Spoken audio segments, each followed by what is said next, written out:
I did not provide a Spanish Inquisition. Nobody expected you to provide a Spanish Inquisition. Great. Good. We're good then. Yeah, we are. You good? Yeah. Are we good? Yeah. Okay. Colin had a problem and a microphone to spare. Thomas took it up and so the podcast went to air. For weeks and months they trolled through every single DVD. They've unwrapped all the ones they can and now they're cellulose free. Now they're cellulose free. Hello, dear listener, and welcome to Cellulose Free. My name is Colin, and with me as always is my fellow film watcher, compadre and son, Thomas. Hi, hello. Were you ready for that? Apparently not. Oh, good. What have you been up to? I definitely paused there for a moment. You did, yeah. When we'll go, do we want to go from the top again? Nah. What have you been up to? Not much that's worth talking about. I'm still just plugging away at projects that... Those projects Yeah. that don't involve sports ball. And meanwhile, speaking of sports ball, it has been announced that the stadium will cost $60 million more than first anticipated. But we're still not going to spend more than we were. Yes. We have our top limit. And we're going to talk to the private sector. Yeah. Who presumably will want their money back at some point. Yeah. They're going to sit in the mall with their little cardboard cutouts. Please give spare change to stadium. Yeah. Good. Yeah. Uh, and that genuinely is all that I can think of at this moment. And still claiming that everything will come in under that revised budget on time, even though this is the largest attempt at making a roof out of wood. I had echoing in my head Kevin MacLeod going, this is the largest attempt at building such a thing out of wood, and they're still expecting to be in before Christmas and within budget. And I don't know how they're going to pull it off. It's been 3 years since we last visited the Tasmanian government's attempt at building this stadium.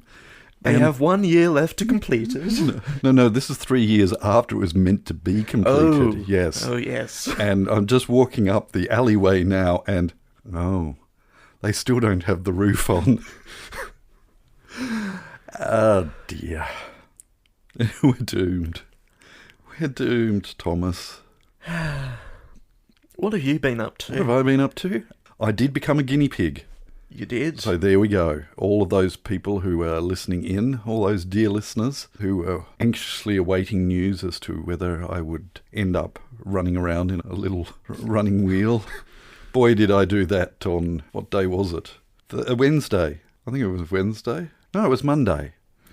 Couldn't have been Wednesday. Today is Wednesday, Thomas. It is. Today is the day that is called Wednesday. It was most definitely Monday because everything happened very, very quickly and my pathology results got to them very quickly and they locked me in on Monday in more ways than one.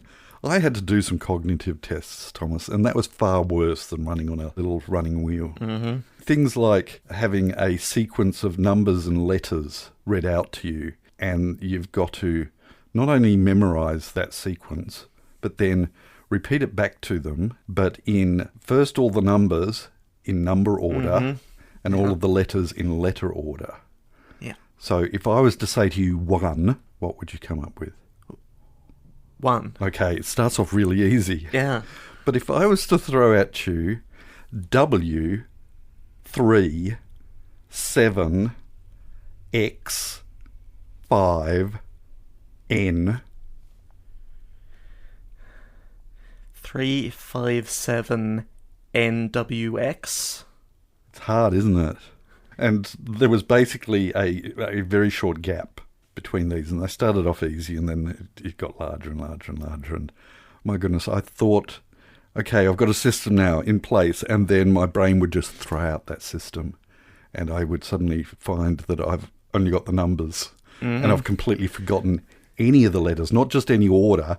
I can't remember any of the letters. And circles on a piece of paper with numbers and letters in them, numbers 1 to 13 and A to whatever the 13th letter of the alphabet is. M. All over the page, and you have to start on 1 and then you go to A, to 2, to B, to 3, to C. And yeah, that was fun too, especially when your hands shake. Mm-hmm. And being left-handed, you're covering up half the page as well. So where you're wanting to actually look, it's, yeah. Anywho, things like that, and got weighed and height measured and waist and hip measurements, and it was good fun. I did save some time. They did email me a 20-page questionnaire that I filled in before time and did that. So that was... Oh, stop racing up the highway. No. Stop it. My It's been goodness. happening noticeably more Yes. in recent times. Yeah. Meanwhile, the police are underfunded, the schools are underfunded, and we're building special wooden roofs on Yeah. stadiums for a private corporation that's only paying for 0.5% of it. Yeah. Anywho, can you tell I'm angry? I'm angry, Thomas. What else have I been up to? I went to see Alien Romulus, Mm-hmm. and that was an alien film. So Yeah. it ticked all the boxes quite competently. There were gaping big holes in certain places, plot-wise, that were a little bit of a distraction. But I certainly enjoyed it far more than, say, Prometheus and some of the more recent alien. It sort of went back to its roots, and I was quite happy with that. Yeah. The other thing that I've been up to is, can you remember... The 21st night of September. Yes. A few weeks ago, we watched Iron Giant, Mm-hmm. and then there were some guesses as to what the file name was, Yeah. and conversation about a certain soft drink came out. Oh, I got a bend. All the way from Scotland. I am holding my hand, and I will let Thomas have a bit of a look at it before we crack it open, and Thomas will get his first taste in front of our dear listeners of Scotland's second national drink, and that's Iron Brew. Presumably after whiskey. Yes, indeed. And it is actually made in Scotland. Mm-hmm.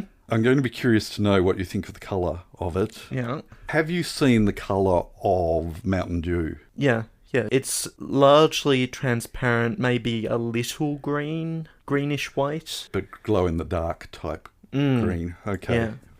All right, we'll keep that in mind. Let's see if I can spray some of this onto the microphone.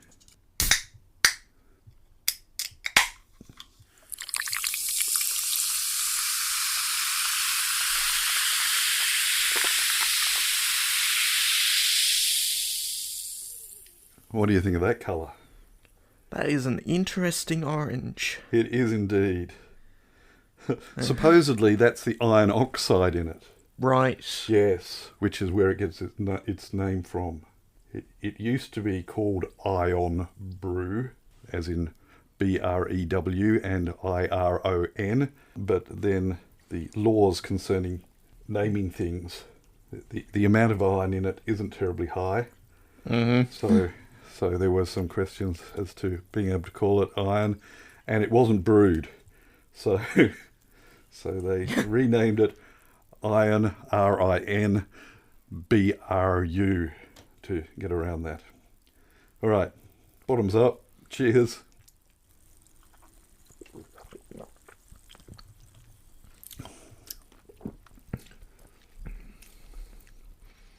I'm not getting a lot out of that. It's...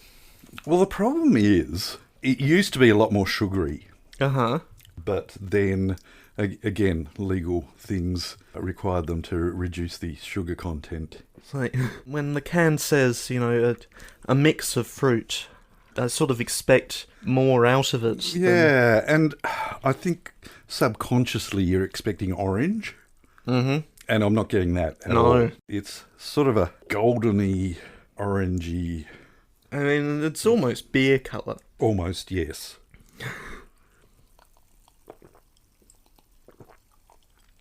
Gripping stuff, isn't it?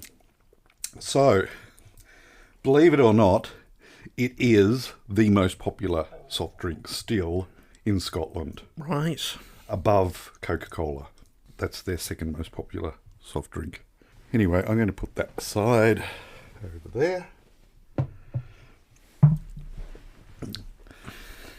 Would you buy it again? No. No. I didn't get anything out of that, really. No, if someone was to serve it up to me, it does not repulse me, but it's more a case of, well, that was really disappointing.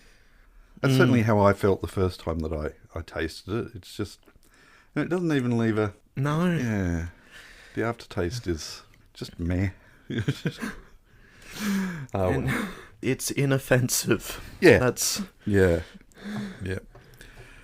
Anyway, that's our distraction for this evening.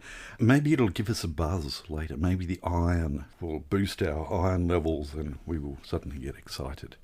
I don't know. That may be tempered by the excitement levels that we get from the film that we're watching today. Yes. Which is... I didn't have it pulled up. Come on. I know that it's Battle for the Planet of the Apes. It is. I can tell you that much. I can feel a burp coming on. Yeah. An iron brew burp. Who knows when that's going to appear. Yeah. Even aside from the disappointment of what we've just consumed, I've sort of semi-gone off soft drink. Okay.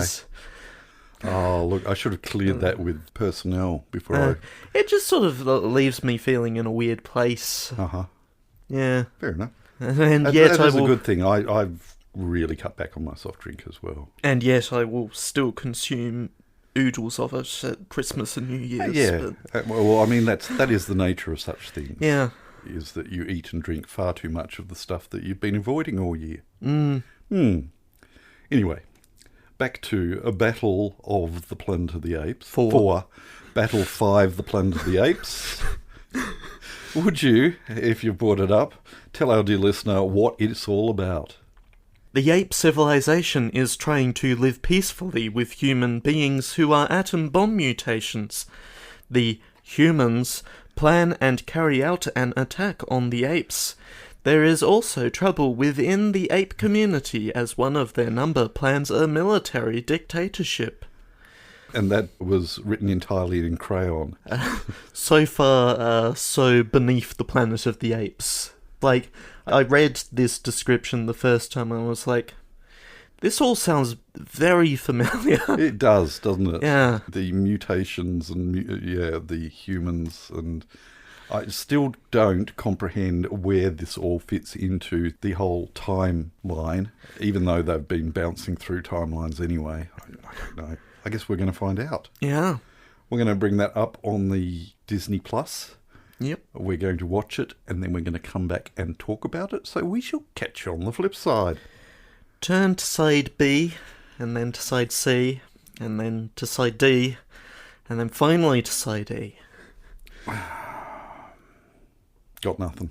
And then come Apart back... from B starting for battle and for then, the Planet of the Apes. And then come back 2 weeks later for side A2. Yay, you mongrel.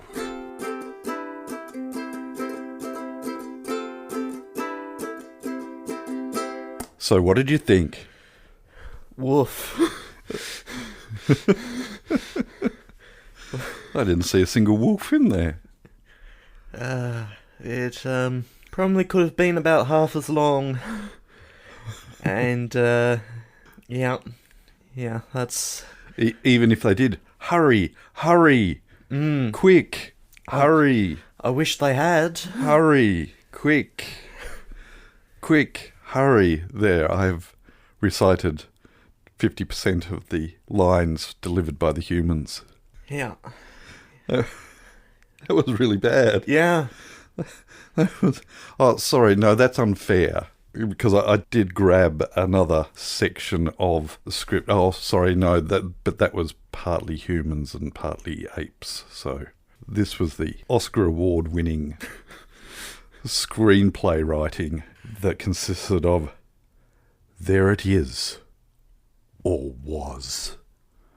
Like a storm at sea, but solidified by a bomb from an armory 1,000 times the size of ours. And nobody to keep its owner's conscience. This is the hell my forefathers used to speak about. Yeah. Yeah. Quality writing. No, that was really bad. It was shocking. And I was underplaying how it was delivered. Yeah. Okay, so it started off with a previously on, Yeah. which was interesting in that it did that prior to the opening credits. And so in 1973, that was a pretty weird thing to do, I think. So that was impressive. I'm glad that at least we now know how it worked as far as the end of the world and the continuation of the story, because it was actually the continuation of Caesar's story. And I should have thought of that. Yeah. Maybe the future has been saved? Yeah. Well, was suggested, and certainly there appeared to be some heavenly intervention as well, in that we have some statue iconography shedding tears. So that suggests that there is an ape god causing miracles to occur. So I don't understand. Oh, dear. It was bad. Yeah. And it was bad to the extent that there were battle scenes and you saw the same treehouse being blown up a number of times. Mm-hmm. And then you'd go to something else happening and then the same treehouse would be blown up. Yeah. Yeah. It certainly reeked of having a television production budget. They thought, right, okay, we've managed to trim it back and still get the audiences in. Let's trim it back some more and we'll get the audiences in. It couldn't even be exciting when it was doing action. Oh, because everyone was moving so slow. Yeah. Even with all this quickly, hurry, everyone was moving ponderously slow. It was bizarre. Virgil, the short orangutan, yes, was played by Paul Williams. Now, I don't know whether that name rings any bells. Unfortunately, the only Paul Williams that rings any bells for me is the Taskmaster's assistant on Taskmaster New Zealand. That is not him. No. However, the Paul Williams who wrote pretty much all of the songs in the Muppet movie, including Rainbow Connection, he's very, very prolific songwriter, Hollywood songwriter, and also did acting. Oh, was he in The Sting? I could be making that up. I don't know why I thought that. Not showing up on Wikipedia. Oh, sorry. He did play... I was thinking he played a pianist in something, and it was actually in the Muppet movie as well. As Elsley's pianist. Yes. That's what I was thinking of. And he's certainly been on The Muppet Show as the songwriter and does a number of songs on that. Brilliant songwriter. And for the first time in these 5 movies... Yeah. Oh, actually, sorry, 4 movies, because Roddy McDowall was only in 4. Yeah. I suddenly heard Vincent from The Black Hole. Roddy McDowall did the voice of the robot Vincent. Right. And there was a particular line that Roddy McDowall delivered in this film that it suddenly just whacked me straight in the face. And I thought, there he is. Okay. Yeah. That's all I've got. That's all the notes that I took. What a mess of a terrible trash of a film. They'd given up completely caring. Yeah. And then Arthur P. Jacobs died, and his wife sold all the rights to the Planet of the Apes franchise over to 20th Century Fox, and they didn't do anything with it for a few decades. Apart from the short-lived TV series. Yes. And I think there was an animated series as well. But that was already in the planning before. Yeah. And stars Roddy McDowall as a yet third ape. What, in the animated or in the TV? In the live-action series. Live-action series, yeah. Well, he did get expressions out of those masks. Oh, yeah. So he was really good at that. But I don't know how anyone could feel any sense of pride in that dross that we just sat through. Yeah. I want to stop thinking the about financiers. What's that, sorry? The financiers would have been pretty happy. It made, 4 times its budget at the box office? Uh-huh. I was sitting there watching this and thinking I would feel completely miffed if I had spent money buying a ticket to see that. Like you said, an hour at most. There was so much padding and ponderousness that, much like this podcast. Let's move on, shall we? Shall we move on? I guess. So that we don't... Do you have anything else? No. No, I don't either. So let's stop being ponderous and move on. The following segment has no title. Thank you. And we will start over on Discord with Entuosferatu. Hi, Entuosferatu. Who says, in regards to book and film, something that came out in the same vague time, the Congo book versus film was... I seem to remember liking the book and thinking the movie was a disaster. Right. Whereas I only have vague recollections of seeing the film, probably on television, interspersed with ads, not paying much attention to it, and haven't read the book. This led to a conversation that I'm not going to repeat verbatim, but all about various Crichton movie adaptations. Okay. Apparently not had the best of luck with it. No. Which makes me recall some more. It's much the same as Clive Cussler, who was very, very reluctant to have any of his books made into films.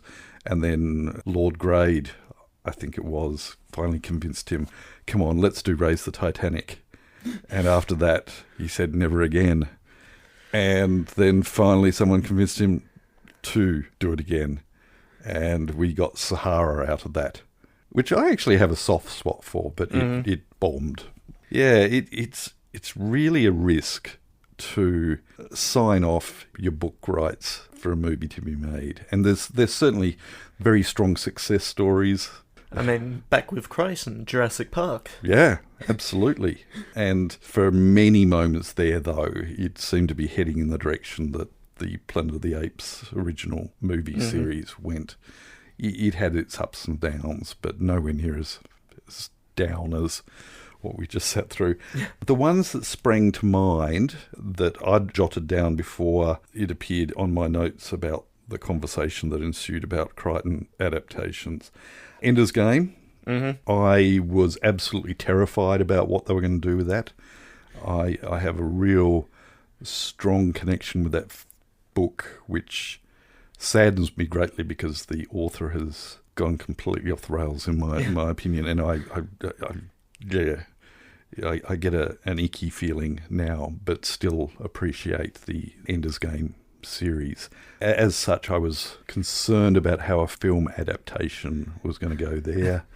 And I think we were both pleasantly surprised by how good it was for how long it was. Yeah, that was one of my major concerns. How on earth are they going to cram this all into a film? And they certainly stripped it right back. And they certainly made some decisions that I'm glad they did. There was no way that they could have 8-year-olds playing those parts. And so they aged up a number of the characters, pretty much all of the characters. And I'm thankful for that. It's not a great film, but I was pleasantly surprised and would certainly watch it again and have done so. We watched Hugo, and if you want to hear about our opinions about Hugo, you'd read Hugo before we watched it. Yeah. And the other one that sprang to mind was Where the Wild Things Are, which which is a tricky one because Yeah. Adapting picture books is... to a movie that's how long? I can't remember how long. That was 2009. A little over an hour and a half. And it was directed by Spike Jonze. Spike Jonze. Yeah, I have very, very definite feelings about that, having grown up with that book being very, very close. The amount of dialogue in that it's a picture book that's very short. Yeah. And I noticed that you've actually got that on your list of films that you wish to revisit, so I will not say anything further about that. But interesting amount of conversations coming out of book to film, how successful or not successful they are. I think J.K. Rowling's can be thankful to various degrees. It remained a constant money earner. Yes. It actually made it through, unlike the Divergent series, I think. Yes. Didn't conclude. Well, at the time it was a small fish in a very, very big pond of young adult. Yeah, young adult fiction, dystopian. Yeah, what do you do?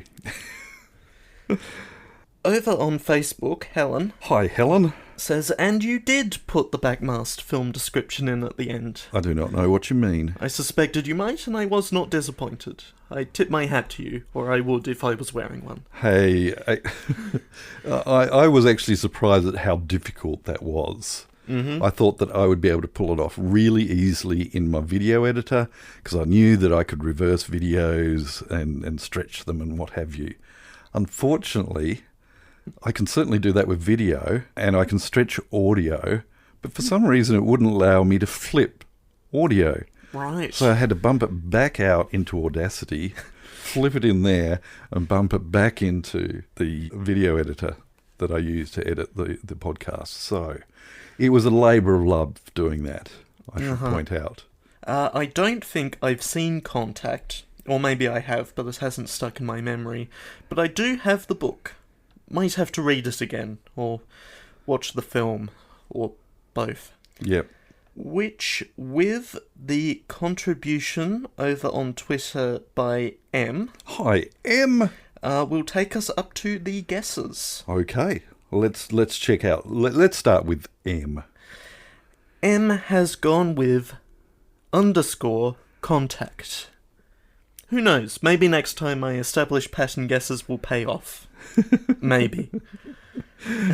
Yeah, as long as your established patterns are my established patterns, which I don't think I have, maybe.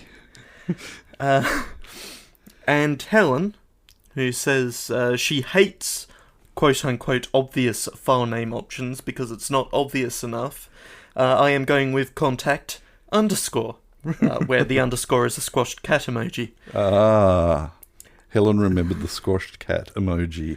So we have contact _ and _contact, and you have both overthought it. You really have. Again, I reiterate, I just whip it through just prior to recording and don't try to be smart or anything like that. It's just contact. It's a stream of consciousness, and in this case it was a stream of contact. Just CONTACT. Not trying to fill up the 8-character limit here. No, and I know that probably freaks... If I was thinking about it, that would probably freak me out as well. But, yeah. You get to the end of the word contact and, I have written everything I have intended to. That's right. So, I'm sorry there are no... arbitrary points. And you'll have to try next week with this week's movie, which I've already snuck a look at. You and I would perhaps advise against trying to go for any sort of established pattern. Exactly. Here. If I had any established pattern for any of these Planet of the Apes movies, this doesn't follow any of them. Not a single one of the 4 that I used. It just happened. Yeah. I think Thomas can understand how it happened. Yeah. But yeah, I wish you all luck.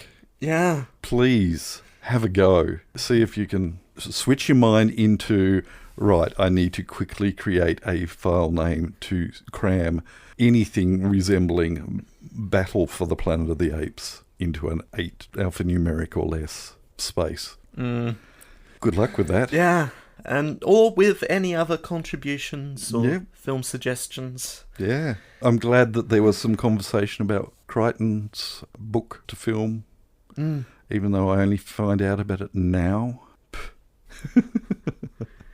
Yeah. The links are in the show notes as to where you can contribute anything. Yeah. And are mentioned in the closing credits, which will not have any backmasked secret messages that you were all assuming was the plot synopsis. But was it? I didn't check. I checked that you'd done it, and you had. Yeah. But I didn't check what exactly you'd done. No. Because I didn't particularly You care. didn't care, did you? No. In fact, I care so little that let's move on. Pick a film for next week so we can go to bed. It's your turn. It is my turn, and the only reason I am going to go through the whole procedure of giving hints is for our dear listener. Right. Because, Thomas, I really don't suspect that you'll get it, because I wouldn't. Right. I only found out about this film a couple of weeks back. Right. I follow on Substack, a writer by the name of Mike Sizemore. Right. Who collaborates with the director John Carpenter. Does comic scripts and possibly in the UK is most famous for adapting Howl's Moving Castle for the London stage. Right. To much acclaim, apparently. I didn't know him from Adam, but made a comment after he'd made a comment or made an article about a particular film noir film. Right. That I made a comment that, oh, this sounds interesting and I might actually, is it worth tracking down? And he said, oh, look, I think so. And I said, okay, I shall track it down. And he said, well, let me know what you think. And so I thought, oh, this will be good. And yeah, I had to order it from the UC. The UC was very kind to send me a copy. And I can see this happening more and more, that the UK will be the source of getting a lot of things that are really hard to get because, yeah, they seem to be a final bastion of making physical media. Okay, so it stars Sydney Greenstreet and Peter Law. Now, I don't believe that you have seen either The Maltese Falcon. Nope. Or Casablanca. No. Which I feel really bad about. Because as far as film noir films, you should possibly see those first. Right. But that's not what's going to happen. We're going to watch this film, and this is the plot synopsis for our dear listener who knows their film noir back to front and upside down and backmasked. Superintendent Grodman of Scotland Yard built an airtight case into a noose around a killer's neck. Then, too late, evidence exonerates the hanged man. Grodman retires in shame, handing his position to a despised rival. Then a new case, a diabolical locked room murder, gives Grodman the chance to redeem himself. Are you intrigued? I am relatively intrigued. Okay, next week we shall be watching the film noir 1946 film The Verdict. We hope that you can join us, but until then, we'll catch you next time. Bye. You have been listening to Cellulose Free. Your hosts were Colin, who produces and edits the show, and Thomas, who makes the artwork and music. Cellulose Free is recorded in the Deranged Cat Studios in scenic Tasmania, Australia. We keep track of our extensive physical media collection through My Movies, which we highly recommend. You can find links to that, as well as other places you can find us, in the show notes. Cellulose Free is a Hi Hello production.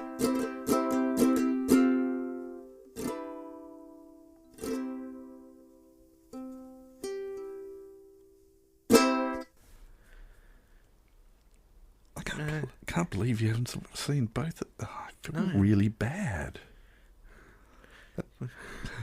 Those are staples, Thomas. What have I done? I've failed you. I failed you, Thomas. I'm going to fall on my sword. Oh dear. Yeah. Got to go find your sword first. Yeah, I'm trying to think where it is.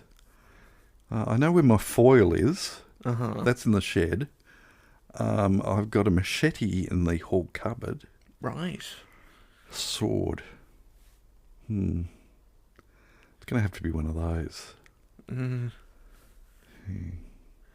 Well, one Butter of- knife. I'll get a butter knife. I shall fall on my butter knife. I'm going to stop now. That film was awful. Yeah, it Done my was. head in.